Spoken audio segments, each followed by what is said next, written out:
Fill her up. You're listening to the Gas Digital Network. Conceive, believe, achieve. Shut the f*** up. You're listening to Believe You Me with Michael the Count Bisping. You know my name yet? And Anthony Lionheart Smith. All right. Take two, Anthony. We're starting again. I forgot my coffee. What did you forget? Oh, I went and got myself a drink. I was looking for water, but there's no goddamn waters here. And I don't really drink tap water. So, Jeez Louise, too good for tap water. Look, you've changed. No, changed. The people of Arkansas don't mind a bit of tap water. I don't like the Arkansas. We doing this again? I know. It's a running joke, Anthony. No, I thought you were serious. No, I know you're from Nebraska. Come on. I hate the cups. I hate the cups. That's what it is. I like the bottles. Well, do you put a straw in it as well? Not anymore. Not anymore. Welcome to the show, everybody. We have the one and only Iron. Is that his name? Iron Mike Chandler. Is that his nickname? I think so. Yeah. Yes.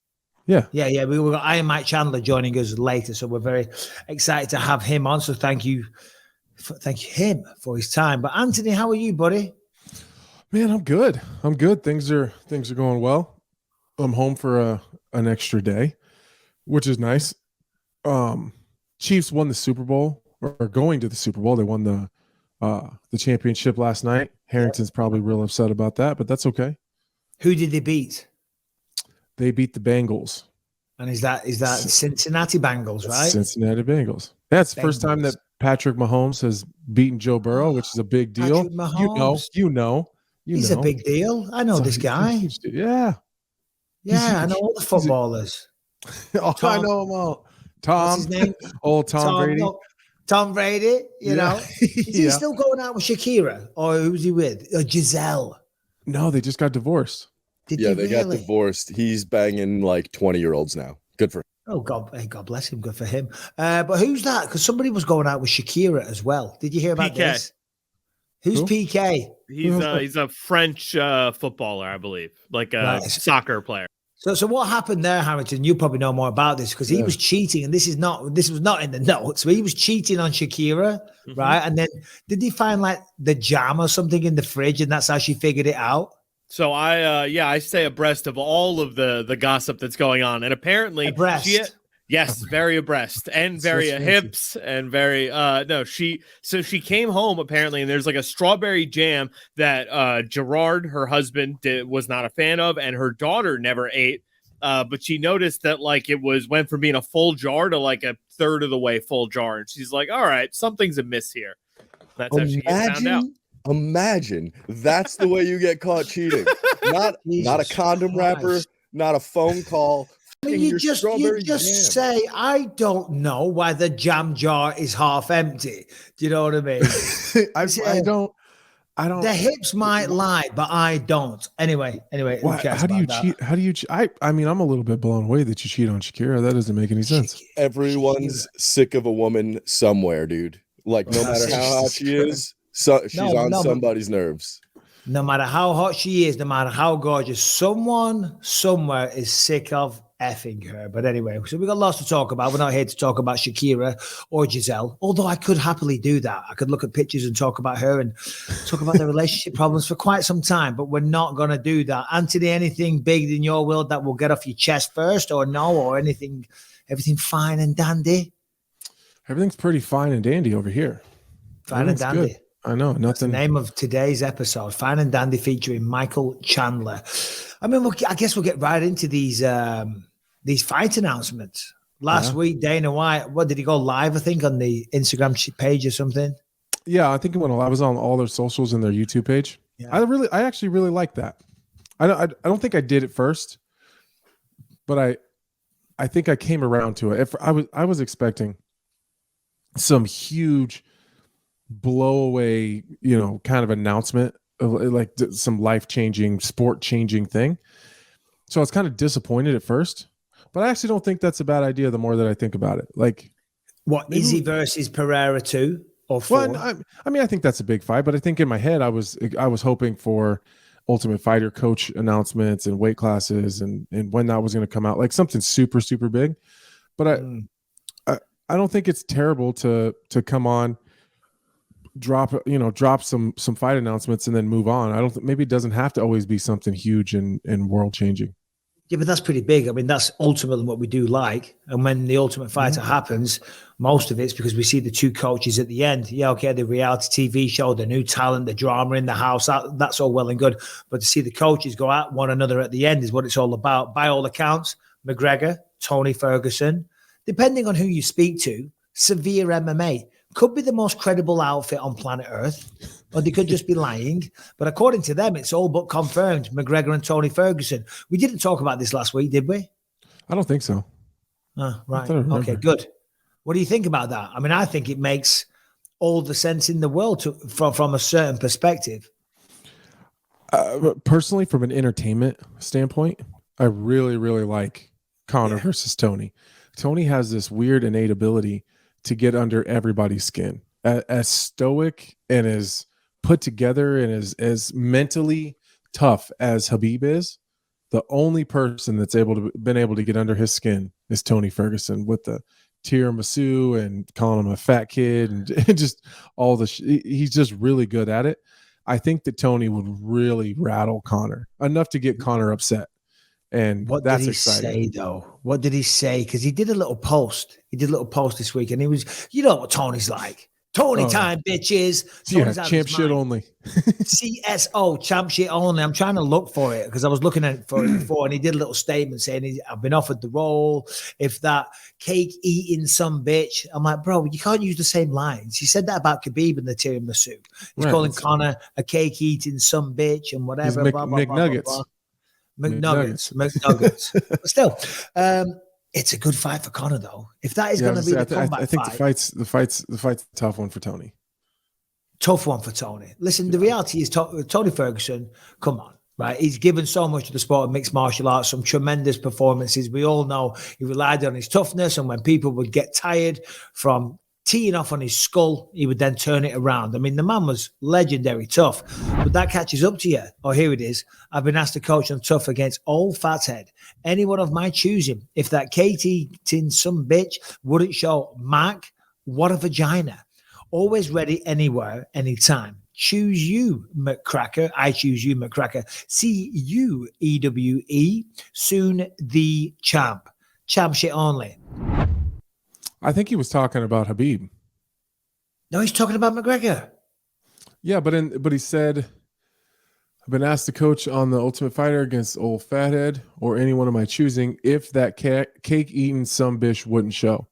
I think he's saying he's going to coach against Conor if Khabib wouldn't show. To be fair, I had heard some rumblings that Khabib that was what was being talked about or being wanted. At one point was Khabib versus Tony. They just weren't going to fight at the end. Anthony Smith of the Inside Scoops. This is the thing. I have not commentated a UFC event in quite some time. I'm out of the loop. I don't hear the gossip. I don't hear the rumors, the rumbles. I'm back at it this week, and I'm going to be full of inside secrets on Monday. Well, Khabib's not going to do that. He's been retired. Yeah. And also he's retired from coaching. No, he's out completely. Yeah. Completely. Which I respect. What do you think about that? I mean, that's very, very, I think it's very noble of Khabib to do that, to step away. I mean, listen, he can coach a lot of people. He's got a lot to offer the sport, but you got to put your family first. And I actually really respect that. I know I agree with you 100%. You always see him. He's in the States all the time. He's in Abu Dhabi. He's in Dubai. He's got a family, and he's busier as a coach than he ever was as a fighter. So it's just all the years of training and fighting and competing and being a world champion himself slid right into a full-time coaching role.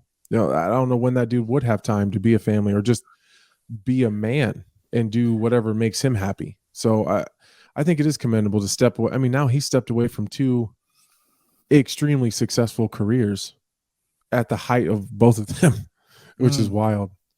Yeah, no, because you don't get that time back. Like I was meant to do this tour last year, like Tales from the Octagon. I did it, in 2020, was it? Or 2021? 2021, I did it at the end of then. And I was supposed to do another round all over Europe and then Australia and stuff. But I did that movie in Bulgaria and I did 10 weeks And number one, the two kind of overstepped each other in terms of timing. But I couldn't be away for 10 weeks and then get back and go, right, now I'm disappearing for another 5 weeks. See you guys. Take care. I'm like, my first priority in life is to my family. Do you know what I mean? So I get it. But going back to Tony Ferguson, what do you think? I mean, he's lost 5 fights in a row. Love Tony. I'm not shitting on him. We're just being honest. 5 fights in a row, but to the absolute best. Michael Chandler, Charles Oliveira, Beneil Dariush, Justin Gaethje. I don't know who the 5th one is, but there's definitely 5. Yeah, is McGregor going to be the guy to give him number 6? What do you reckon? Well, I think that Father Time is undefeated. Is a part of this. I think it matters. He's aging. He's got a lot of miles, and I'm not trying to call Tony some beat up old man, but everyone's run comes to an end, and he had a legendary one. I would love to talk to Michael Chandler though about Tony Ferguson when he comes on. I think that's the perfect. We're going to, because he did look pretty good in the Chandler fight for a little bit. He had Chandler hurt. It was much more competitive than I thought it was going to be. So I'd like to get Chandler's kind of take on it and how he feels, because I'm actually going to work with Chandler here pretty soon for the Perth card for ESPN. He's working the desk with me. So nice. He's definitely got an analytical mind. I think he'd be able to take himself out of it and kind of give us a better analysis since he's been in there with him. But from the outside looking in, it looks like he's slowed down a little bit. He's not moving as well as he used to. He's not absorbing the damage as well as he used to. I think with a guy like Conor, who's as dynamic as he is, he's a big kicker. Tony doesn't check leg kicks. If we kind of just rewind back to the Justin Gaethje fight, he just got brutalized with leg kicks. And so I think all of those things compounded. Conor's a great kicker. He's a super accurate striker. He's younger. It's tough. It seems that we're talking about Conor a lot. But also last week, he was apparently run over by a car. I mean, obviously, we had the allegations last week. But we're trying to focus on more positive things this week. The Ultimate Fighter. But yeah, apparently run over by a car. In fact, Brian, if you've got the video, just play that real quick. What do you think of that? Because then he put the video up, a video of him like, it was like a sexy shot that a girl would do on OnlyFans, showing his ass. And I'm like, that's too much. Yeah. A little scratchy woo. Just a little scratch. It did not look like something. I'm not saying it didn't happen, but if that's his equivalent of getting run over by a car, I just feel like he might be stretching the truth a little bit. You know what I mean? Yeah, he had a scratch. I mean, I'm sure he tumbled off the bike. Right. You know what I mean? But I don't think it was a near-death experience. It didn't look like it. If we're talking about videos that came from it, how bad did you feel for the guy that had to give him a ride home with his bike in the back of the guy's car?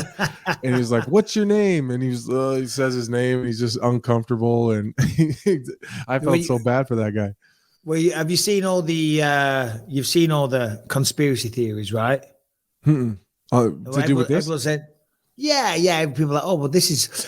I'm judging by the comments. A lot of people in the comments and on Twitter, I saw, I'm not saying this, but this is a theory. And I'm surprised Brian hasn't jumped in here with the conspiracy that this is a distraction from what he was in the headlines for last week, all of a sudden being all nice because he was the one filming himself. So of course he's gonna be polite on camera. You know, what do you think of that? Because I think, go on, Brian. Well, I didn't see any road rash on him. That's for one thing. I'm just thinking that as you're saying it. Yeah. No, I'm not saying that, but I did see a lot of people saying that. And, you know, people are always going to speculate and come up with bloody nonsense. I mean, always. But yeah, it's a good idea. It is a good idea. It's a good idea. He's a really solid guy. He just almost got killed. Right. And he was calling him brother. He would not assault someone on a boat. Anyway, we're joking, of course. We're joking. All right, let's talk about FitBod real quick. FitBod, listen, you know, you want to work out, you want to push yourself, you want to lose weight, you want to stay fit, you want to feel great, but you're bored, you're not inspired, you're not sure what to do, you haven't got the equipment. That is where FitBod comes in. It's just the ticket what you need. It is a fitness app, okay, that obviously you use on your phone, and it will work to your requirements, work to your equipment that you have available. So, you know, whether you're missing all the gym equipment, maybe you go to a gym, maybe you just got a park, maybe you got a garage, whatever it is, it will have fitness routines based upon that available, okay? So the app switches up your workouts also so that you avoid overtraining or burnout, and the program changes based on your personal growth so you get maximized results. Learn new movements the correct way there is over 1,400 high-definition demonstration videos. Of course, if you've never seen them, it can seem crazy. Or sometimes there might just be stills. That's no good. Videos, HD, high-definition videos, over 1,400. Sounds expensive, you might think. No, it's not. It is cheaper for a year's access to this than what it would cost you to have one session with a personal trainer. So if you want to work out, you want to do it in private, you want to do it at the gym, you just want to take control of what you're doing, join Fitbod today and build a routine that lasts all year. And you can get 25% off your subscription, or you can try out the app for free by going to fitbod.me/believe. Try it out for free. Then get 25% off. Fitbod.me/believe. Never have a reason why you can't work out. Never feel uninspired. Never get bored. Go to fitbod.me/believe. Let's talk about these fight announcements, though. Adesanya versus Alex Pereira 2/4, whichever way you look at it. I'll just say this to get the conversation started. You have to respect Israel Adesanya here massively, because he was such in a position where he could have sidestepped that fight very, very easily. He could have said, you know what, I have been so busy since I became the champ. I've defended the belt a record number of times. I've been involved in so many of the fights, right? The schedule, the pressure, mentally and physical, was insane. I'm going to take some well-deserved time off. Let the division fight amongst itself. Maybe let Robert Whittaker come in, who is a perceived bad matchup for Pereira. Let him become the champion and then saunter back in and take the belt again. But he hasn't done that. He said, no, I want to fight him again, potentially lose for a fourth time again. You know, I got to say, I respect that. That's pretty gangster. I think he knows what all of us know, though. He's overall the better fighter. And I'm always going to pick... I would go back, and I think that I picked Pereira the first time, but I think I would go back, and even though Pereira did win, if I had to work that event again and make a prediction, I would pick Adesanya, because I think that he showed over the entirety of a fight that he's the better, more well-rounded mixed martial artist. He just got clipped and he just got caught, and then Pereira's got insane power, and I think he's got a little bit. Everyone's always got that one. You know, there's that one guy that's got your number that you don't matter. It doesn't matter how good you are. Like, that guy's always going to make it tough. You've run into guys like that in the gym. You got a guy he's a 2-15 record or a sub 500 record, but for some reason he gives Michael Bisping, champion of the goddamn world, problems every single fucking day, and everyone else walks through him. Like, I have that. Just want to clarify, I never got dominated in the gym. Don't lie. Don't lie. That's a lie. I'm just kidding. No, I did many times. Me too. So, like, I get it. There's some people that just got your number, but I do think that Izzy's the better fighter, and I would choose him to win that fight. So I think he knows that. I think he felt that in the fight, and I think that if you avoid that one disastrous situation, he goes on and wins the decision. So I understand, but I do think I think the smarter move. I think it's less about getting back into a fight with Pereira. I think it's more noble of him to know that Whittaker will probably beat Pereira if they were to fight. I think, just a broad statement, I think that a lot of us agree with that. And then Izzy obviously has had Whittaker's number for a while and has already beat him twice. So that would be the easier path back to a title. And he chose not to do that. And I think that's noble. The interesting thing, though, and I don't necessarily disagree with what you say. I mean, technically, Adesanya is the better fighter. He was way ahead on the scorecards, 3-1 rounds. I think at the end of the first round, he hit him with that massive right hand, then the left up momentarily after the bell. If there was another 30 seconds left in that round, he probably would have finished him, but coulda, woulda, shoulda, if, but, maybe. But on the flip side of all of that, though, the way that it ended, that reinforces in Pereira's mind. Once again, I haven't done this once now. I've done it twice.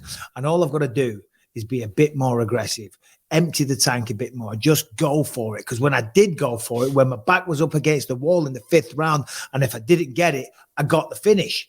So again, it makes it, technically it might be better, but power is one hell of an equalizer. Certainly when the guy throwing it is only a fraction behind you when it comes to the skill and the speed, etc. So, but then another way is this one, and this might sound crazy, but it's true. Odds on, Izzy has to win sometime. It's not like they're a million miles away from it. Yeah, that's not crazy. Do you know what I mean? Like, that's, you do it enough times, he's going to get one. Yeah. It's like, well, 9 times out of 10, he wins that fight. Well, this just might be that 1 out of 10. Do you know what I mean? So like, because it's not like Izzy can't compete. He was beating him. Do you know what I mean? So like, you keep doing it, he's gonna get one. And that sounds like a sympathy vote towards Izzy, and it's not, of course. We're just being silly. But that is a factor. It is. I don't know if Brian or Harrington could pull this up fast enough while I'm explaining it. Have you seen the promo video that the UFC ran after they announced it? My God, bring it up with Saul. When Izzy is standing across from Whitaker going into the 5th round, and he's mouthing something, and then they go back and they put like the captions on what he's saying, and it says, "You can't beat me. I'm prepared to die." But like going into the 5th round of the Izzy fight, Pereira says in Portuguese, "I'm ready to kill," and then they show them both. Holy shit! I just got the fucking chills. I've got goosebumps right now as well. It's awesome because I'm willing to die, and Pereira's like, "I'm prepared to kill." I mean, that is genius marketing, man. I mean, listen, you got to give it to the UFC. The promos that they cut, they're sensational. They're like cinema quality. You know what I mean? They are fantastic. Of course, not just Izzy and Pereira, Gilbert Burns, Masvidal. That's a huge fight. I mean, on paper, it all points to Gilbert Burns getting a victory. But Masvidal's a dog, as we know this. You can never underestimate him or count him out of any fight. But when you look at it, power probably goes to Gilbert. Wrestling goes to Gilbert. Jiu-jitsu, without a shadow of a doubt, goes to Gilbert. But slickness, footwork, speed, probably to Masvidal. But Masvidal's in a tough position. Lost his last 3 in a row. Obviously, Kamaru and Colby Covington, top of the food chain. But what were your thoughts when you heard about that? I was a little bit shocked. I just didn't think that was the type of matchup. It's not the matchup I expected Masvidal get himself into.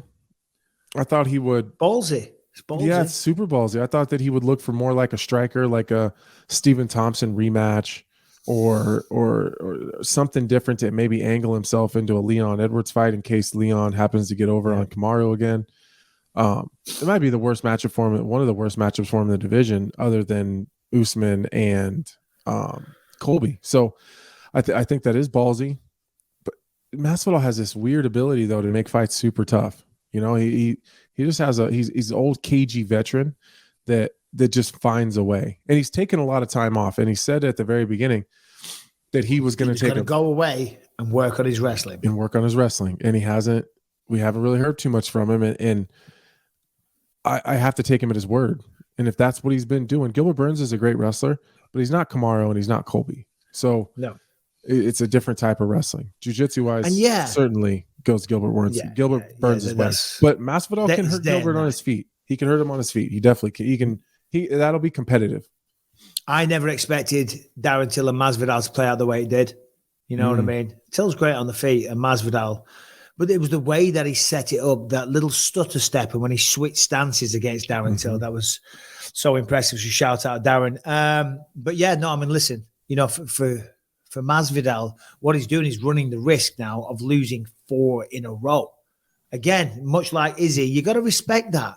You know what I mean? To be back against the wall, granted Colby and Kamaru top of the food chain, but still to potentially be looking down the barrel of 4 losses in a row when you were riding high, when you were the sweetheart, when you were the man of the moment in 2019, the BMF, and you got The Rock wrapping the BMF belt around your waist, and now be looking down at potentially 4 in a row.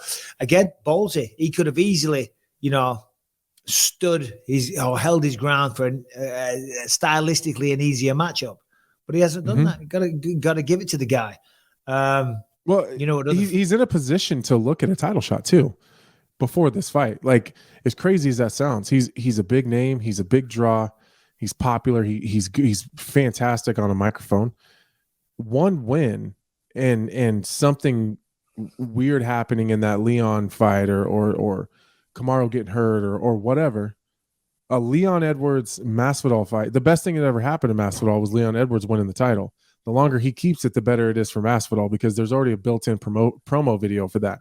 There's already the heat. There's already the beef there. That one already sells because of what happened in London, right? I think it was in London. Yeah. The 3-piece and a soda. And those guys hate each other. And I think Leon would give Masvidal an opportunity at a title shot. All he needs is a win. Without question. He was talking to Adam Catchell from BT Sports, sorry to cut you off, and he said that. He said, because obviously that was one of the big questions. And he said 100% I want that fight. He said, but Masvidal's going to win. He keeps losing. When he wins one, I'll give it. It was a lovely bit of shit talk. You know what I mean? He's like, yeah, of course I would. But he keeps losing. When he wins one, I'll give him a title shot. But he's yet to do that. Right. That's great promo. And it's great for Masvidal, but he's got to win one. Yeah. I do think there was probably an easier one he could pick, though. He's got one of the tougher ones. Burns is an absolute monster. But you know what matchup that creates, though, with Masvidal versus Burns? What fight does that make? Let me know. What do you think? Was that Bilal and Colby? Boom. Or you read my mind, of course. Hamzat's still floating around in there. What's that dude doing? Let him float. Let him float. He's getting beaten up off the Chechen president at the moment. We'll get to that in a moment. But I'm joking, by the way, before anyone comes at me talking like this. What's happening? The Chechen president. Is it the president or the king or whatever? The president, I think. But Bilal versus Colby. Again, that makes all the sense in the world for both men. Bilal needs that big name to get him over that hump. With respect, Colby needs a good win, just to try and get back into those top contention talks. He's still one of the top guys, but to be clawing away at a title fight again, which is what everyone wants, Bilal Muhammad would be a good choice as well. When's the last time we had Bilal on here?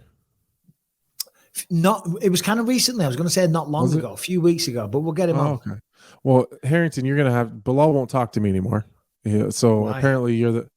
I don't know. He's sliding into him and Harrington are sliding back and forth in each other's DMs. Apparently, Bilal doesn't have our numbers or contacts anymore. So we're gonna have Harrington's now our spokesperson. So we're gonna have to.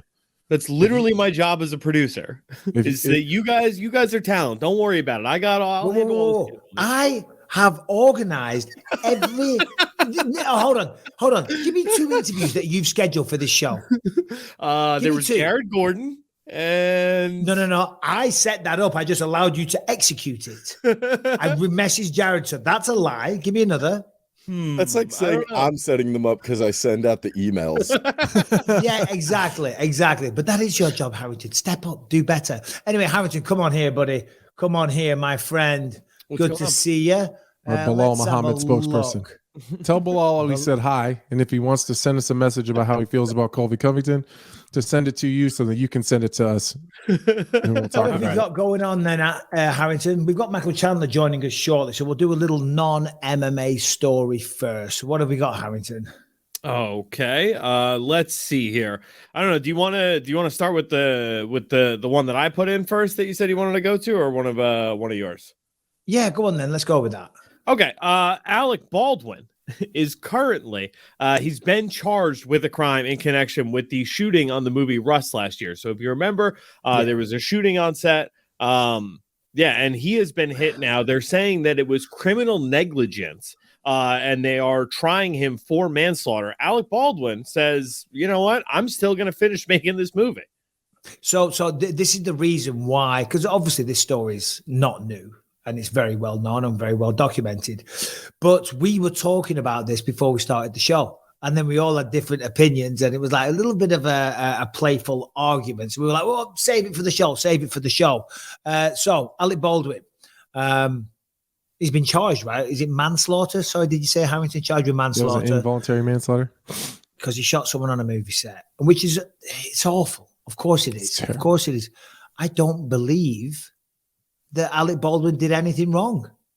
It is not his responsibility, but you felt differently and Brian felt differently, if I'm not mistaken, correct? Yes, sir.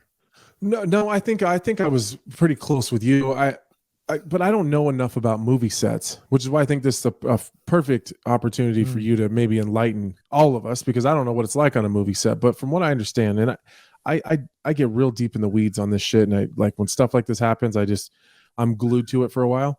So and you'll have to correct me if I'm wrong here, but there's a person whose only job is to handle the firearms, correct? They're called an armor? Correct. The armorer. Armorer. So that person's job, from what I understand, again, not super familiar, but it seems like they are the ones who figure out what guns are being needed. They go through all the safety of those guns. They pass them to the actors. They take them from them. They load blanks or non-live rounds or whatever, and make sure that those are all safe guns and in positions that the actor should be using them.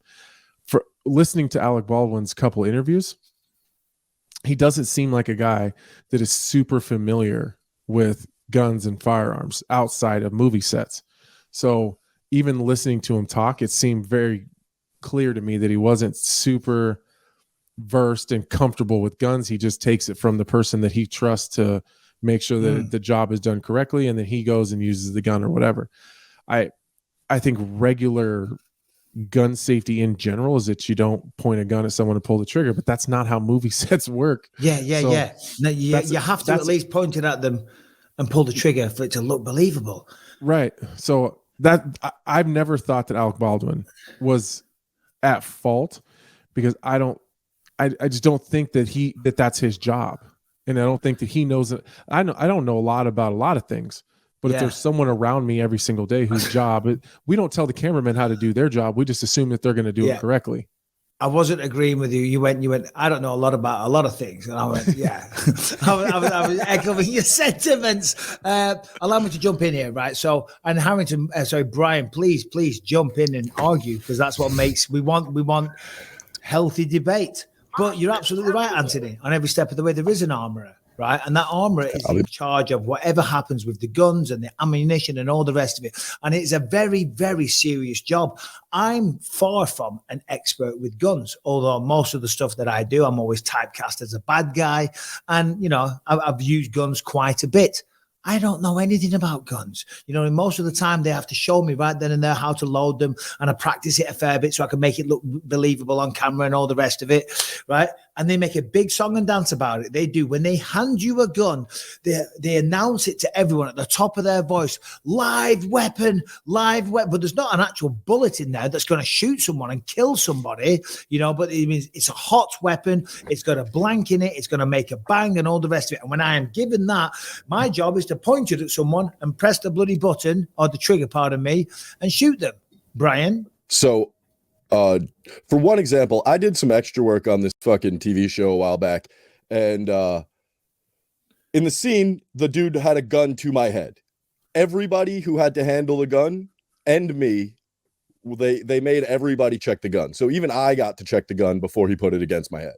That's number one. So that's just an example of something that I've seen happen. But as somebody who's been shooting their whole life, I've been to hundreds of safety briefings at gun ranges. You never point, you always check your weapon. Like, no matter what anybody tells you when they hand it to you, you always check it. It's the number one rule. Like, yeah. Well, yeah, of course, if you're dealing with real guns. Even guns that you're trying to shoot and hurt somebody with, right? They come over to you, they open the gun, they show you what's in there, they close it up, they hand it to you. As soon as that scene is done, and I mean as soon as, because I'm always that arsehole, I'm trying to get a little Instagram, a little selfie of me, pow, right? Do you know what I mean? As soon as the director goes, cut, he runs over and he fucking snatches it. I'm like, hold on a minute, I'm trying to pose and look badass on Instagram. No, they're very protective. And yeah. I'm not saying that she didn't fuck up, right? The armorer absolutely didn't do the right thing, but Alec Baldwin also didn't do the right thing. But what you're saying though by that is that, because I have shotguns, if someone ever had their head blown off, when I was told that this was a safe gun to shoot and fire, that's my fault. Yes, but that's incorrect. No, absolutely incorrect. In terms of, it's not my responsibility. I'm handed a gun by an armorer that is there. They are experienced. That is their entire role to be there. That's the only reason they're getting paid. I'm there as an actor. And so they say it's legally, it's got blanks. Here you go. Doesn't matter. If you didn't check it, it doesn't matter. Legally, if you're holding the gun, it's your responsibility and you need to check it. That's just.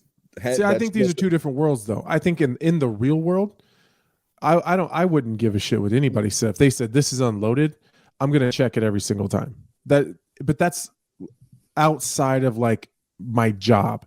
I do feel like if this person's job is to be the armor and their only job is to make sure that this set is safe and these guns are safe and nobody gets hurt, I'm not sure that I would check it probably every time. Hold on. Let me just shut down Brian's argument real quick, though, because my job, I'm being hired. Let's just say I'm Alec Baldwin. I'm being paid as an actor. The script says it. The finance was put in place because of that script. Okay. And there's insurance and all kinds of stuff around it. With these movies have tremendous budgets. There is insurance in place to make sure nobody gets hurt. Okay. But they signed off on the fact that somebody can point a gun and shoot it because a fucking armorer checks it and make sure that it's safe to do so. But I've also been on film shoots where guns are around and involved in me, and I had to check the gun, and I didn't even have to touch it during the scene. Everybody has to. I don't even know how to check a gun, and then that was going to be my next point. Was not everybody. The armorer came over and showed it to me, right? And then opened up the chamber, showed me that there was there wasn't even blank cartridges in it. Showed that it was completely But to a layman, what's the difference between a blank and a regular live round? Well, exactly. They probably look exactly the same. I'll pull up a picture, but they are clearly different. But not when they're loaded though. Well, if you had the round out of the chamber and you can see the round that's so Brian, the fact that so this was obviously a live round. Right. The fact that a live round was in the fucking gun, it shouldn't even have been on the set. Alec Baldwin's fault and not the armorer's. I'm saying it's both of their fault. I'm saying no, it's not. It's the armorer's fault without question, without a shadow of a doubt. I don't know why there was live rounds on the fucking set. I was just about to say, why is there even live rounds on set? Should be live rounds. These are all good questions, but legally they are both liable, and then. I guarantee that when it goes to trial, I say guarantee, I shouldn't guarantee because I know nothing about it. But I think there's a very good possibility that he gets found not guilty because I reckon I could defend him and get him off with that. I remember when I was on, for example, when I did Triple X, I was working with an actress called Ruby Rose. Here's a little story about guns. We're doing this big fight scene. It's near the end of the movie, and I've got this machine gun, and it's shooting out shells from the blanks, right? And we're backing off. We're retreating. She's like over there. We're backing off. We're shooting all these bad guys. Not believable at all, especially with me with one eye, bloody no depth perception. I don't know where I'm aiming, but all the empty shells are firing out. And then at the end of it, I get pulled to one side because she's had a little complaint because the shells were shooting out the gun and they were hitting her, and they were like, can you make, and the hot, and she went and put a complaint in, didn't she? Rather than come to me, you know what I mean? And just say, Mike, just be aware that the things are shooting out, as well. You are on a movie set and you are on a fucking action movie where there's lots of gunplay and grenades going off and all the rest of it. You might catch a little stray shell. But still, again, you know what I mean? They were not live rounds. The bullets in that gun should not have been a live bullet capable of killing an innocent person. 100%. Yeah. Totally agree anyway, with that. That's a what do we know? What do we know? We don't know shit about shit. So I just the one thing about this story, the one thing about this story that has always gotten me from the jump is, did you, when you had that gun, right? Were you dicking around with it in between takes, pointing it at people and pulling the trigger? Because that's my biggest problem with it. The camera wasn't rolling. Alex Baldwin was just being a child. Yeah. Yeah, but all right. I guess that's not gun practice. That's not what you should be doing. You shouldn't aim a gun at anybody, loaded or unloaded, blank or live, or real bullet, whatever the term is. That you shouldn't be doing that. Okay. But still, there should not be live ammo. Should not be live ammo in that gun, right? And this, that young lady, she shouldn't have been in that position. Yeah, it's so sad. It's so sad. Super but anyway, sad. What do we know? What have we got in MMA? Let's have a look. Say something while I look at the notes, Anthony. Just say something. Give me something. What about the Taco Bell guy? What happened to Taco Bell guy? There's a bank robbery not that far from my house. Yes, the bloody Kansas City Chiefs guy. We talked about this last week, man. Yeah, we talked about it just a couple days ago. I don't know how.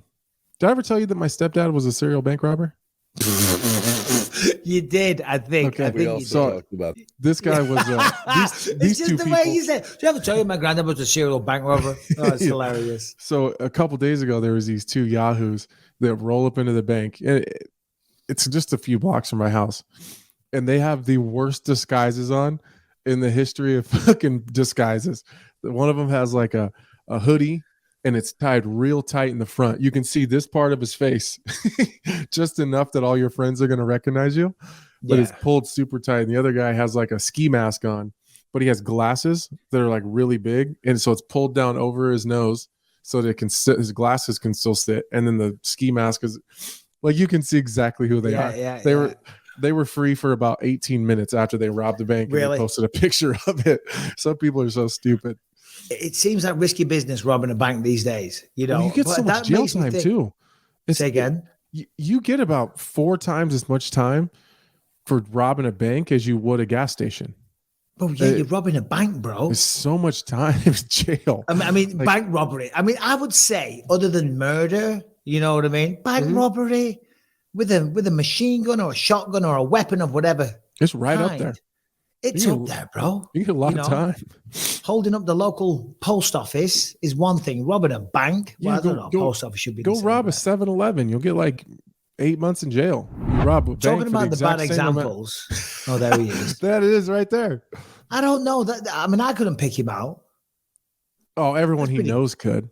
Yeah, that's actually a better. That one's actually a better picture. On the way out, there's a real clear one. You know, in the films, they always put like a stocking over the head, don't they? Just like a pair of tights.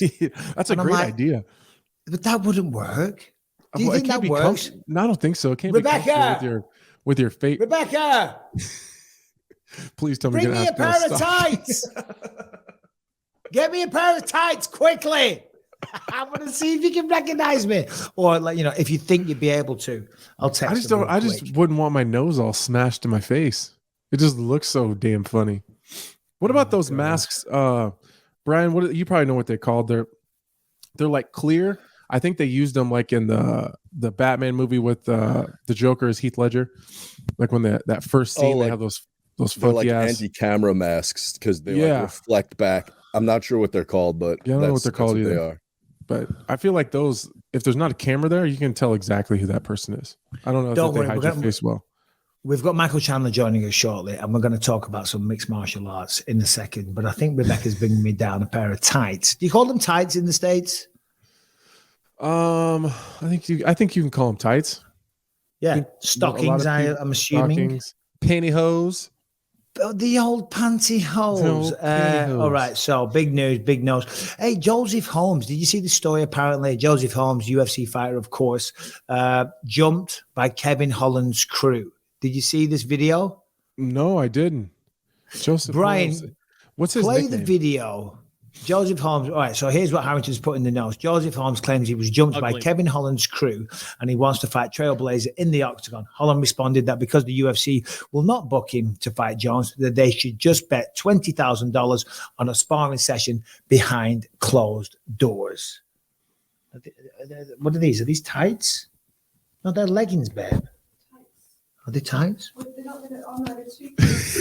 I can't see shit. I mean, these aren't gonna do it. I mean, yeah, of course. You know, like I can't see who you are. That's for sure. The flesh-colored ones. Well, this is a good costume. That's a good one. Would see shit. But can you see flesh-colored ones? You know what they use in bank robberies on in the movies, babe. Come say hi to everyone real quick, seeing as you're here. Could you see out of them? I could only a little bit. Oh, I need to hear. Jesus. What were we saying? Hi, Anthony. Hey, how are you? Good. How are you? Oh, good. Just watching Mike put pantyhose on his head. I know. I don't even want to ask why. It gets weird around here. I just wanted to smell them. Harrington. Let's talk about this. Harrington, show yourself. I'm Brian. Hey, Harrington. Hey, what's going on? What do we think of this of just Harrington just forwarding? Hey, Brian. I'm sorry. Hi, Brian. Sorry, I didn't see you there. All right, don't take over the show. Harrington just sending us his baby register for his gifts for his baby. Do you know what I mean? He just like essentially was like, all right, here's all the shit you guys need to buy. just completely out the blue sends us a list of potential gifts, all very expensive as well. Don't worry. Like I know the truth. You asked for it, Mike. Exactly. Don't lie once we're on air. Don't lie once we're on air. I have the text. You do have the text. Ignore him. It's a joke. It's a joke. Anyway, sweetheart. Anyway, yes, I'll take my tights and leave. Yeah, please do. Please do. Take your tights and go. Yeah, Hamilton, do you want to elaborate on this story for Anthony? And then, Brian, if you can pull up the video and the link. And I think the good part of it starts at around 1 minute in. Yeah. So Joseph Ugly Man Holmes is the Ugly Man. There you go. That's his nickname. He says that, he was at an event, like another MMA promotion, and they caught each other. They bumped into each other. And then Joseph had changed upstairs, right? So they had like exchanged words at one point. And then his girl left. He went back upstairs to like grab something. And when he was coming back down, he saw Kevin Holland with a bunch of his guys.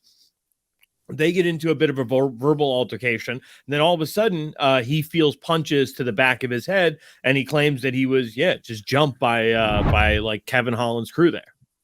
Let's have a listen. What do I gotta say? I got jumped. They beat me up. They beat me down. They stomped on me while I was down. Fuck Kevin Holland. Bro, fuck that guy. He's hammered. Fuck that guy. Yo, Mike. Oh, he's drunk. He's drunk. Just got freaking jumped. Oh, no. And look, I'm over here being told, be the bigger person. Be the bigger person. I am being the bigger person. I'm literally standing here while the person that just jumped me is standing right in front of me. And they didn't do shit to my mustache. What the beef, bro? The beef is nothing. I'm walking through. Okay, peep this. I'm walking through. I'm so uncomfortable. Sorry, Mike. 1 second, buddy. Downtown. I'm walking through the venue. Okay, me and Kevin already don't get along. Kevin Holland. So I'm walking through the venue. He ends up being in front of me. I make a quick eye contact. Continue on my way. Don't say a word. Don't touch him. Don't look at him. Nothing. Let's end that right there because that's, oh, God. Did you hear about that, Mike? Am I in the show right now? Was I back? What did I just walk into? This guy. I'm like, I don't know what we're doing here. First of all, welcome to the show. The one, the only, I am Mike Chandler. Yeah. Hey, buddy, we've been trying to get you on here a while. Thank you very much. We know you're a busy man. Well, no, I apologize, man. I appreciate it. This is awesome, and I see my man wearing the KC Chiefs. All right, yeah, let's go. You're from Missouri, so I like it. No, I appreciate you guys, man. Thank you. No. Thanks, man. No, that was UFC fighter Ugly Man Joseph Holmes that says he was jumped by Kevin Holland and his crew at an MMA event. But that was the video. We were just saying he was a little bit drunk. In our opinion, that's the problem with going live on social media when you're a UFC fighter because it's going to make it to the websites. The poor guy. Yeah, he wasn't sounding super. When you guys read the story, I was like, oh, that sounds terrible. He was jumped, and then like here, I'm like, oh God, this is not great. Yeah. Mike, you don't strike me the type of guy that's falling around drunk and going on Instagram lives. No, I enjoy some adult beverages, but not in excess, and I try to stay away from the social media. It usually will get me in trouble if I do. So I try to stay away. You're a smart man. Well, anyway, listen, we're not here to talk about that. We're here to talk about you. Mike, ever since you came to the UFC, and I'm sure you've heard this a million times, I mean, talk about one of the best signings the UFC could ever done. You said when you first came, I'm here for a good time, not a long time. Every single fight that you've been a part of has been a contender for fight of the year. It's been a classic. There's been insane knockouts. There's been back and forth wars. What is it about you and your DNA that you just have these kind of fights every time? I don't know. Thank you for that. No, I appreciate the sentiment.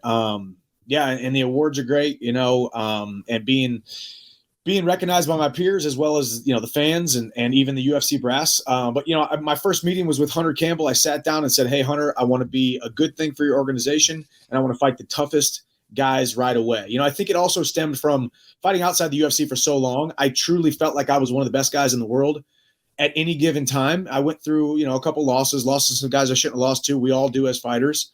But I truly believe that I was one of the best guys in the world at any given moment. But I was afraid that I may never end up in the UFC.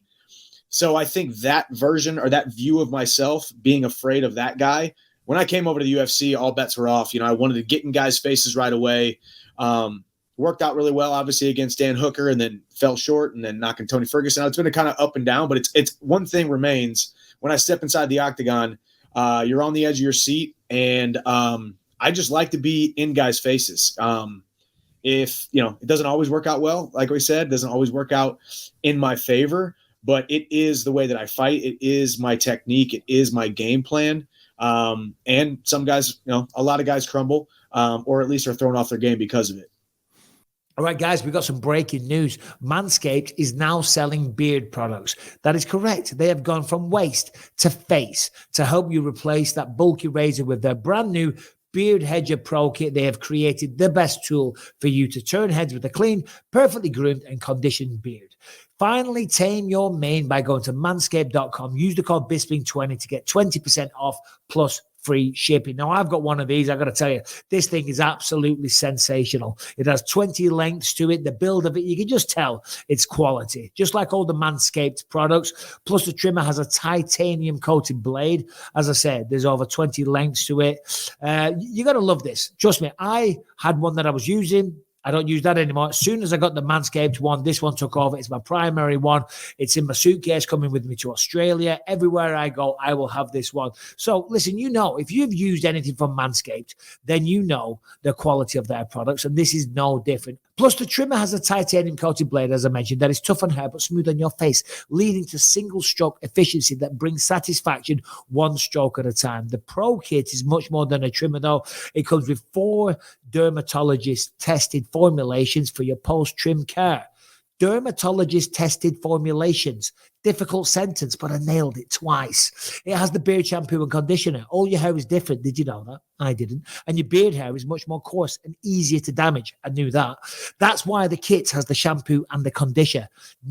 Specially designed to moisturize, reduce ingrown hairs, and replenish your natural oils and promote beard health. Listen, top and bottom, the stuff's fantastic. This stuff does shave it. One time, one run over, boom, you're done. You're sharp, you're smooth, you're clean, you're groomed, you're ready to rock, and you're saving 20% when you go to manscaped.com. Use the code Bisping20. You're going to get 20% off and free shipping. Trust me, don't bother with any of that nonsense. By the way, it comes with beard balm as well, a pomade that shapes, styles, and moisturizes the beard, bringing an amazing scent of fresh eucalyptus, rosemary, and lavender essential oils.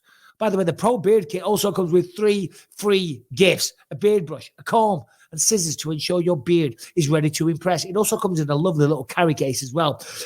Mine is. It's beautiful. So, manscaped.com, code is Bisping20, 20% off, free shipping. You're welcome. Where were we? Mike, you know, I've been a fan of your career for a long time, all the way to the early Bellator days. And it seems like there was a huge difference in your mentality and in just your fighting style in general when you came to the UFC. You've always been super exciting, crazy, explosive. I could go on and on and on about the things that I love to watch you do, but what was it specifically that changed? Because it's like you got to the UFC and like it's almost like you're playing with house money. It's the weirdest thing. Like, it's the coolest thing in the world to watch, but it's like you as soon as you came in, you signed the contract and just said, "Fuck it, I'm going." Yeah, well, I will say yes, I do. I've said this on record. I do feel like I'm in my second career now. I mean, you know, guys, I could very, very easily be doing this interview signed with Bellator for the last 2 years because I just kept doing it. You know, it made business sense. It made sense for me to make those decisions, and it never felt like the right time. But then when it did feel like the right time and the door was unlocked, I wanted to kick the door down, and I did.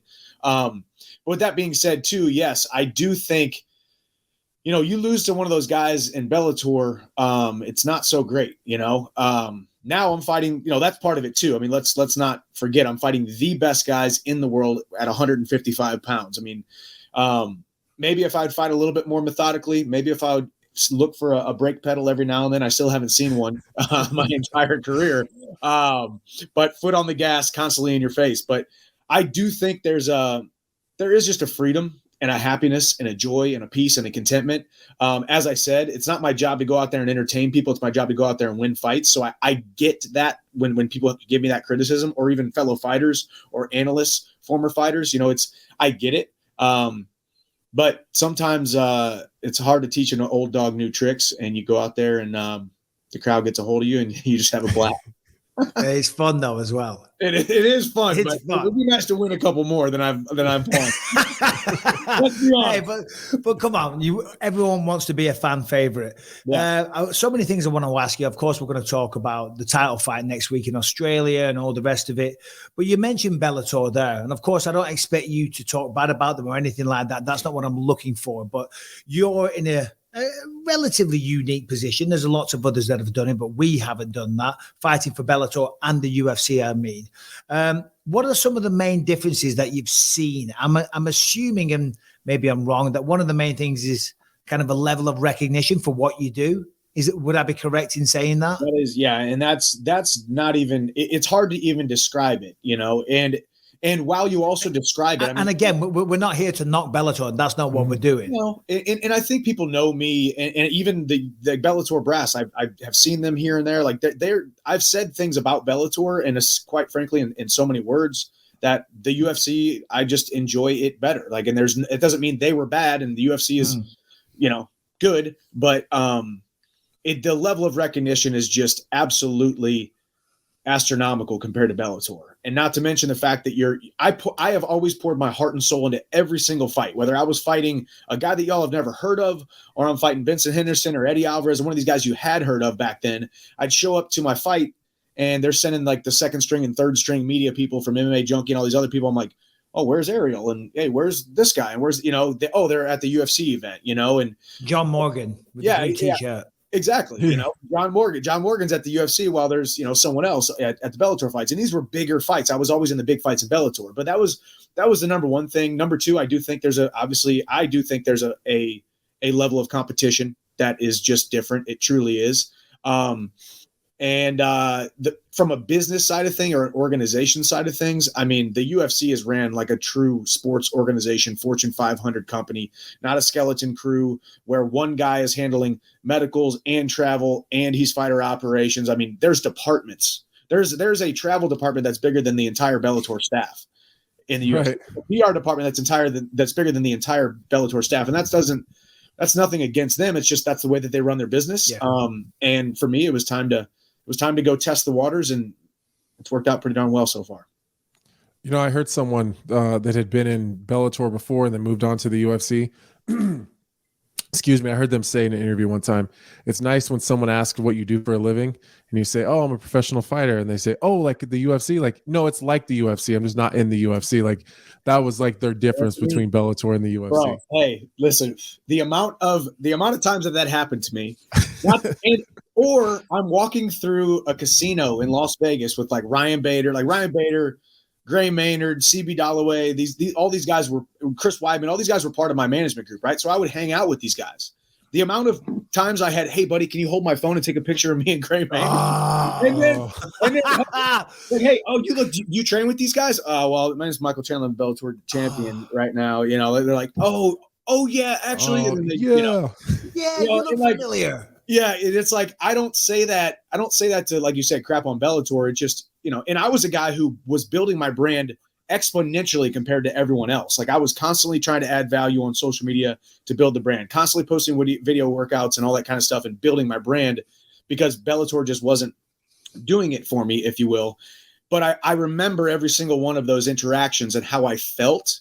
And now getting this opportunity to be on the platform that we call the UFC, that's just so much different, to give anything less than my best, like here, training, fighting, meeting a fan. I met a fan yesterday at the airport, talking for like 5 minutes. Like it's not this is important to me because I know what it felt like to be overlooked, and I know what it felt like to be undervalued, underappreciated, underplatformed, if you will. So it's really served me really well. And truthfully, I do, like you said, Michael, I do have a very unique perspective because I truly don't believe UFC fighters on the roster who have only really known what the UFC is, they don't really truly realize what they have signed with the UFC. They don't realize what it's like on the other side. They do not know, and they never will know. So I have that unique perspective.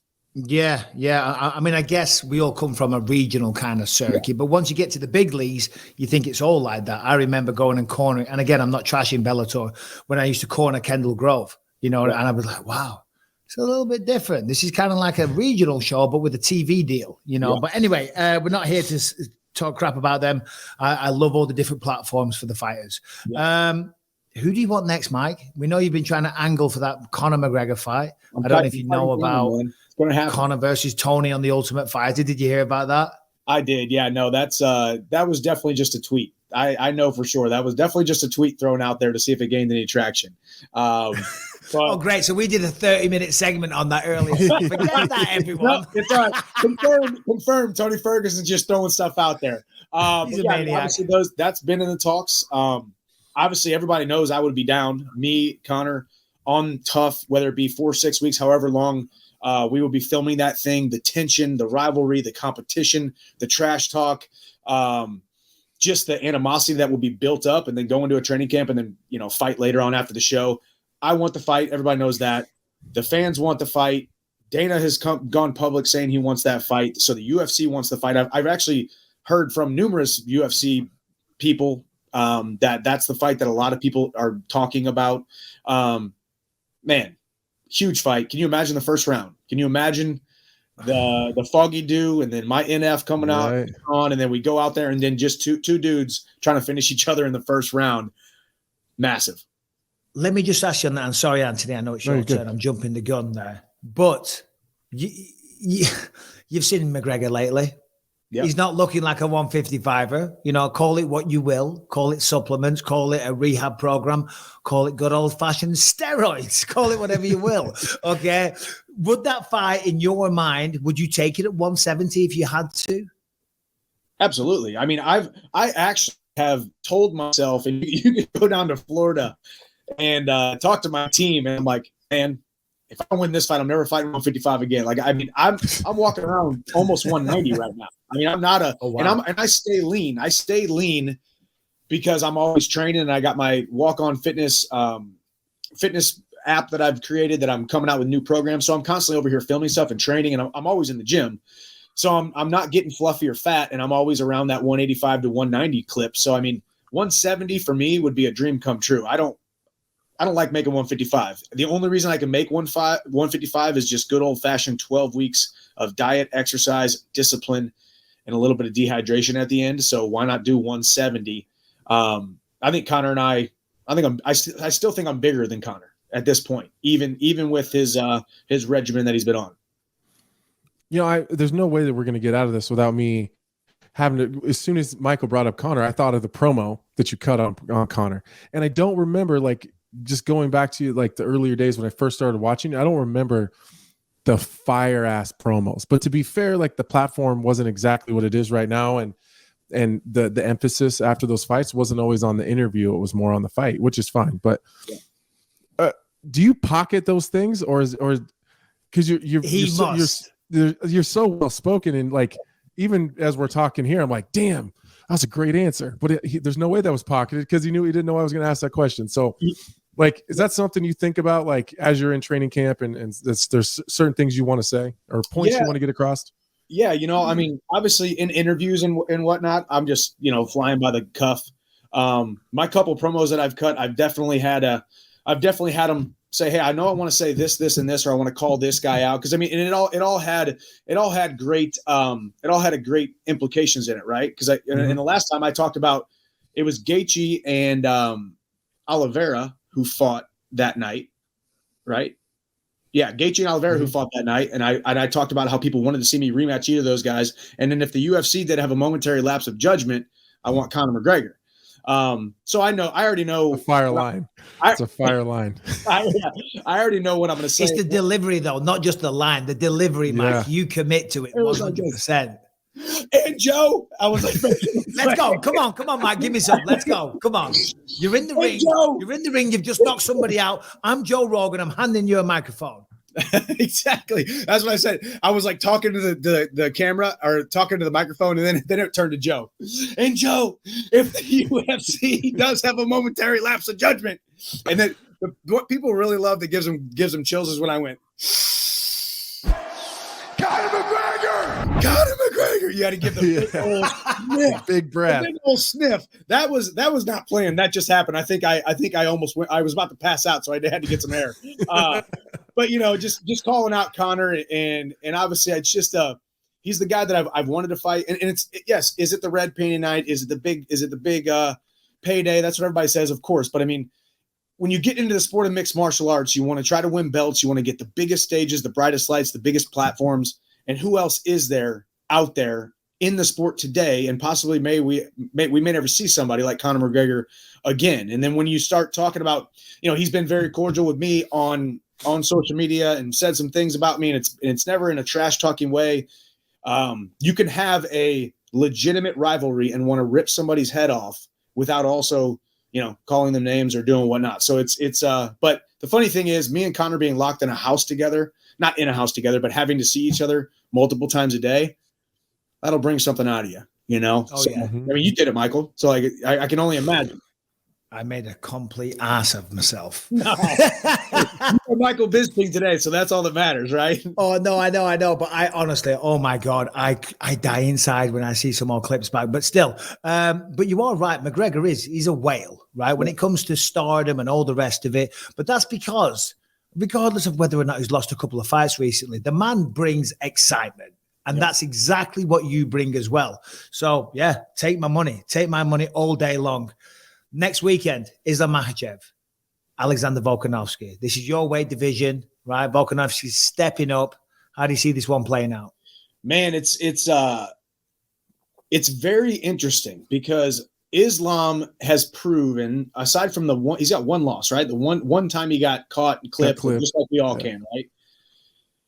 Aside from that, he's looked very dominant, doing exactly what he wants to do, which is go out there, throw a couple punches, go out there, take you down, control you, submit you, or beat you up on the ground. He doesn't have, quite the ground and pound like, Khabib did. And I hate making the comparison of Khabib because that's what we always do, right? And the man deserves his respect. The man deserves to be Islam, not Khabib's training partner, Khabib's little brother, Khabib's underling, if you will. But with that style, he's just so dang strong. He's a lot taller than Volkanovski. So if this fight gets to the ground, Volkanovski's scrappy, but Islam is going to be something bigger, stronger, and different than Volkanovski has ever seen or felt. With that being said, Volkanovski, I mean, the way that he makes decisions on the fly in fights, changes up his game plan and changes up his style. He's so dominant in the offensive striking and defensive striking, counter striking. The wrestling is good. He's great everywhere. So you got a guy who really is the number one pound for pound guy in the world, who is very well versed against Islam, who is somewhat one dimensional, but also has a nice big chip on his shoulder now too. You get that gold belt put around your waist. He's a different Islam. Similar to what I said about Charles Oliveira. Charles Oliveira resurrected his career after he got a couple wins and got that belt. And all of a sudden he turned into a guy that we never even thought was possible. So do we see the best Islam and is he able to go out there and take him down? Or do we see Volkanovski just thwart everything? And, we see a hard fought battle leading up to the fifth round where we're going into it 2-2. If I had to be a betting man, I think Islam has the edge. I do. Only because I do think Islam is so much bigger and so much stronger than Volkanovski is used to, even though Volkanovski used to be 200 pounds when he played rugby. While you got your analyst hat on, because we do make that comparison with Khabib and Islam, and obviously you had your wants to fight Khabib. So I think you're pretty familiar with both of those guys. Who do you think is better? Who's the overall better fighter between the two of them? Khabib. Big Just more dominant wrestling. I do think so. I mean, only because I don't think we haven't seen the. I don't know if I want to call it aggression. I think it's aggression. Like when Khabib fought and he picked when he bear hugged somebody, it was aggressive. Like he wanted to break your spine. Islam, very effective, will take guys down, but it was like, I want to break your spine. Khabib, very active on top, constantly trying to catch a wrist and do damage. It wasn't he went from brilliant wrestler, I want to break your back, to like straight up sledgehammer, I want to punch a hole through your head. I don't exactly while trash talking. Yeah, while trash talking. Yeah, brother. Brother, like talking to Dana. I mean, that's stuff that we don't see. That is unheard of, right? So so I don't say that, and I think there was a little bit of voice inflection there where it made it sound like Khabib was 10 times better. I don't think he's 10 times better than Islam, but in my book, Islam just hasn't proven that yet, because we got to see Khabib run through so many guys in such a dominant fashion that Islam just needs to, and I think Islam should be a little bit more aggressive on top and really, really look to be more dominant, more than he's definitely not I wouldn't call him a wet blanket, but he has more of that style where I'm going to hold this guy and I'm not thinking about beating the tar out of him like Khabib used to. So let's talk about Islam then, because Khabib is retired, right? And anytime someone's retired, it's not fair to talk about them in a fighting sense. But let's just say outside of the octagon, Mike, right? You're walking through, I don't know, some university campus. You walk into the wrestling room and there's Khabib. Islam. He's on the mat.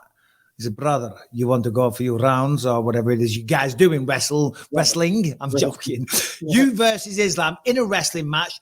All-American, the pride of the USA, against Mahatchkala's finest, reigning from Dagestan. Who wins in a wrestling match? Mike, you're putting me in a bad spot here, because this is what always happens, because people are going to say, this guy just lost to Poirier. Quit talking about Islam. Quit saying that you would beat him in a wrestling match. This is what happens to us all. Every time Mike and I do the show, we get just blasted by media headlines and comments. We're the biggest pieces of shit out here. So we're bringing you in. I'm not in a position to talk about how badly I would beat Islam in a wrestling match, but if I was going to wrestle Islam, I do believe just they're two completely different styles. And I didn't wrestle a lot of international, quite frankly, but I think with the Russian Dagestani guys that I have wrestled in my gym, that I am not saying hold a candle to Islam. It's a different style, but in my opinion, good old fashioned American Division I wrestling works very well against it, as long as you're able to withstand that hand fighting, because they are very strong. And I imagine Islam is very strong in that hand fighting category, where those guys just feel different when they grab you. It's less slick and it's more, but I think I beat Islam in a wrestling match. Now that's going to be a headline, and then everybody's going to say, there goes Chandler again talking about beating Islam, when really we just want to fight Conor. Right? That's amazing. Man,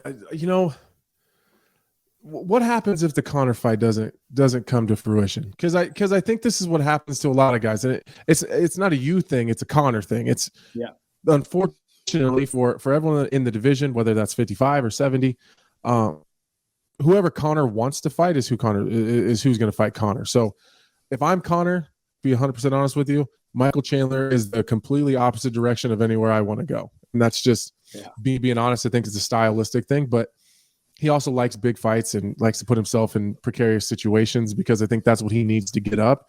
So I think that could be like that could be a great thing for you. Can I just jump in there though? He does have chop the shit out of you. No. I'm just piggybacking on that and just say Conor is extremely confident though. Look at what he's achieved. So he probably, I hear what you're saying. A management perspective might be like, avoid that guy. For sure. But in his mind, because fighters need protecting from themselves, he might be like, no, give me that guy. Let's go. Big fight. He already fought me a couple of years ago, Chad Mendez, right? Just an overblown wrestler with an overhand right? Like a blown up wrestler. Sorry, Anthony. Anthony, you were saying. And I think that's a good point, Mike, that it's definitely like a coaching management kind of like, let's probably stay away from Michael Chandler. But I think Conor gets off on people telling him that he can't do something. So I'm really just trying to help out Mr. Chandler here by saying that I don't think he can do it.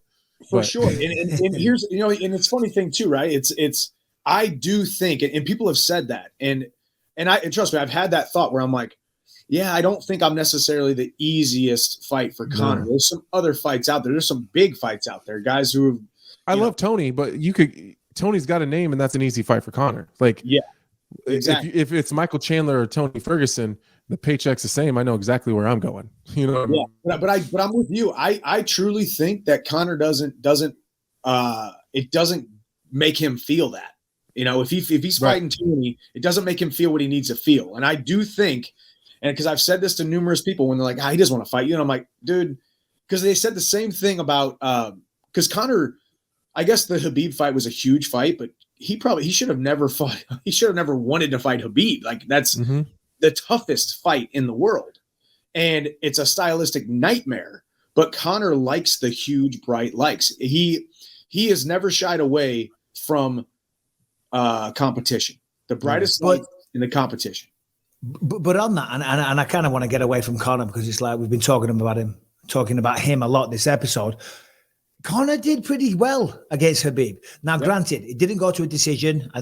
Lots of people did, but he did pretty good. I mean, he got choked out, but those first couple of rounds, he was hard to take down in round one.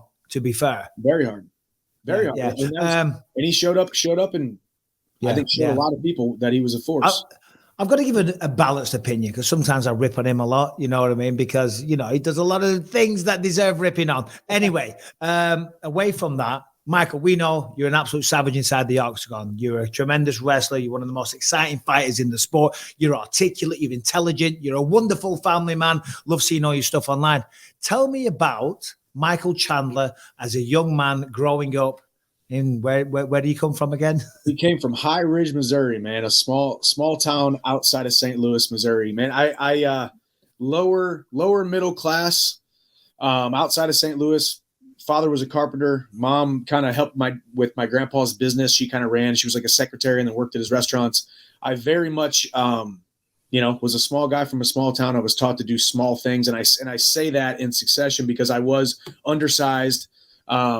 And I had people around me saying, don't go outside those county lines because you might fall flat on your face, and don't make a bunch of money because anybody who drives a car like that must be an a-hole, or anybody who gets to this level of fame or this level of, platform must have, nefarious dealings going on. Right. So I had to really battle that self-talk. I had to battle that self-image because, you guys have seen where I'm at now, right? It's like this is a dream come true. If 18-year-old Michael would see where I'm at today, he would be absolutely blown away and probably feel extremely uncomfortable. So I've really had to will myself into being this. But wrestled in high school, wrestled in high school, wasn't a state champion, wasn't recruited anywhere, walked on to the University of Missouri, Mizzou wrestling, ended up becoming an All-American there. I had my big brothers there.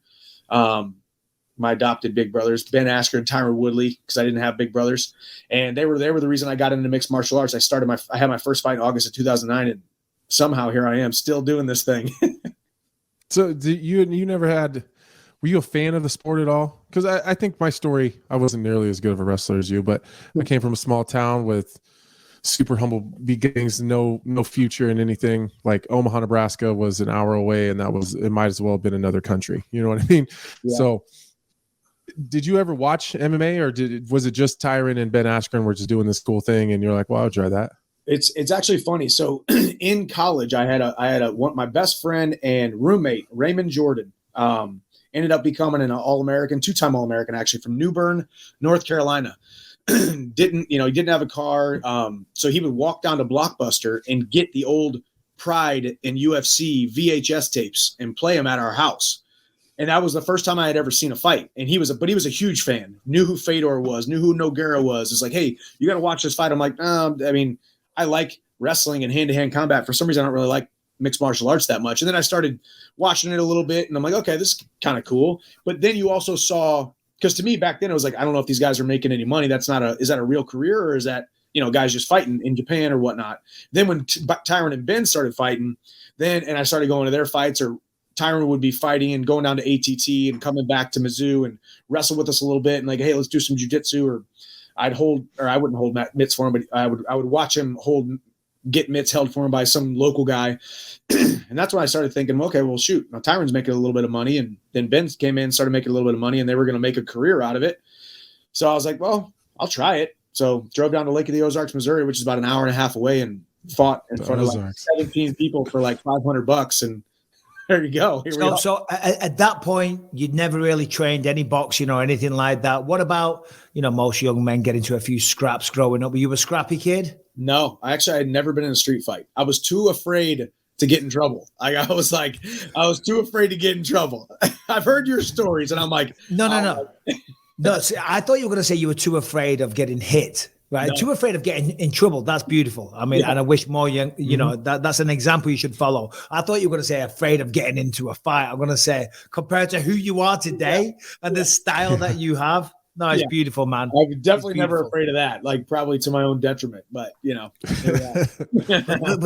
that makes it even more impressive what you've achieved, Mike. It really does. Let me ask you this: Anthony Smith. When I started doing this podcast with him, I found out that the man has a bunch of cattle. He has camels. He has a bunch of very, very exotic animals that blew my mind. He's always buying something weird and silly. Tell us something about yourself that might surprise us or the people listening right now. That's actually great. Well, first of all, what I usually say is that I've owned a professional bull, like a professional bucking bull. Actually, I've owned two with a guy named. You still got it? No, not anymore. But But at one time we had two different bucking bulls. One named Molly Hatchet, like the old band, and then one named Uppercut, and with a professional bull rider named LJ Jenkins, who has since retired, but he's known as one of the best kind of bull minds and bull. He had one of the best bull eyes as far as like seeing a good bull, and then now he's raising them.